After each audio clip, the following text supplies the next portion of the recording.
As you know, I admire your courage and your clear analysis, but I also disagree, as you know, with one thing you say. You said there will never be a modern Islam. And I don't know how you know that. Islam has changed. I'm a historian. I'm a historian. Studies change over time. Everything human changes over time. I took up the study of Islam in 1969, 45 years ago. Islam is very different and much worse than it was in 1969. If it can get worse, it can get better. Islam changes. I can we have a seminar and I'll tell you about how Islam has changed. How do you know it can't get better? How do you know there can't be a modern Islam? Why are you rejecting this possibility beforehand? Now, Lars is skeptical, I accept that. But you're saying absolutely no, it can't happen. Yes. Well, Daniel and I know each other for a long time, and we do respect each other, and we have had the discussion many times before, and sometimes we even agree to disagree. But indeed, I don't believe that Islam will ever change. Islam is the word. Look at the Quran. The Quran is, together with the Hadith and the life of Muhammad, Surah, the Quran is the way, the basis of Islam. And the Quran, Muslims believe, is the word of God. It cannot be changed. And of course, people change. Daniel, I believe that. I don't believe that Islam has ever changed in the past. When it got worse, and indeed it did, it gets worse every day, then it's because people change.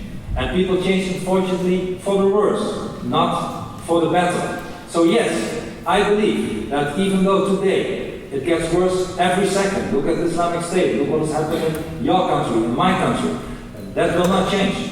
But the people can change. And I'm not a theologian.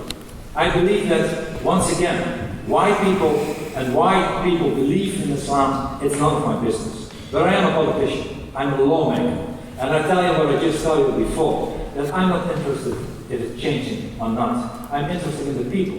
And if you adhere to our values, you're welcome. And if you are not adhering to our values, you have to go, you have to leave. I don't care if it will change, but it will not. I care about the people in my society. Will women in Copenhagen, in Amsterdam, be free to walk the streets? Or will they be harassed? Will children be free to walk our streets? Will homosexuals be beaten up in Amsterdam by Moroccan youth or not? This is the question we should answer. And if the question is no, we should send them away and stop the immigration of countries where we have this harassment. That is the only question that I want to answer.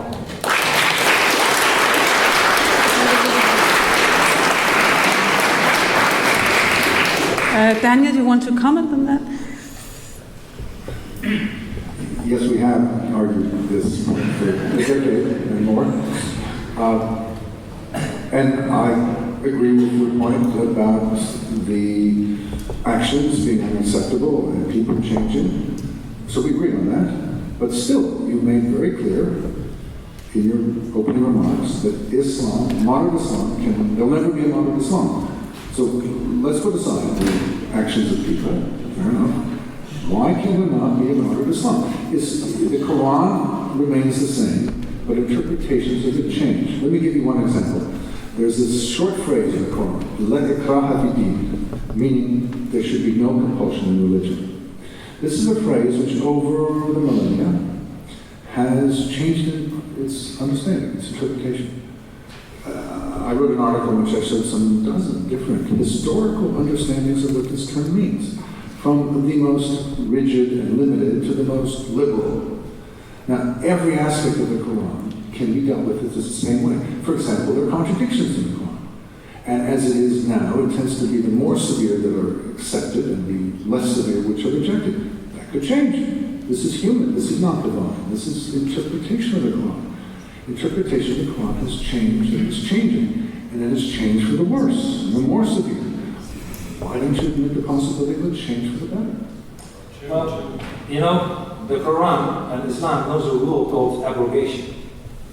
And abrogation means that the latest verse in the Quran is valid and unvalids everything that is written before. That's the rule that even moderates in Islam agree with.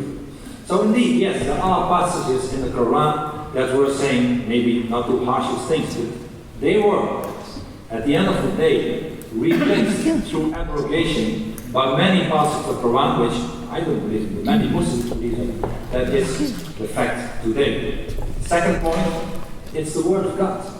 It's the Word of God. There are not interpretations today about, there are no Arab or Islamic yeshivas being active today, but people study and interpret the parts of the Quran. They are not existent. So please, let us, once again, agree to disagree, but let us not focus on something that I believe will never happen, and you believe it might happen in 5,000 years. But I am interested in what will happen today and tomorrow and the day after tomorrow, and our country should be safe and safe from the brutality of Islam.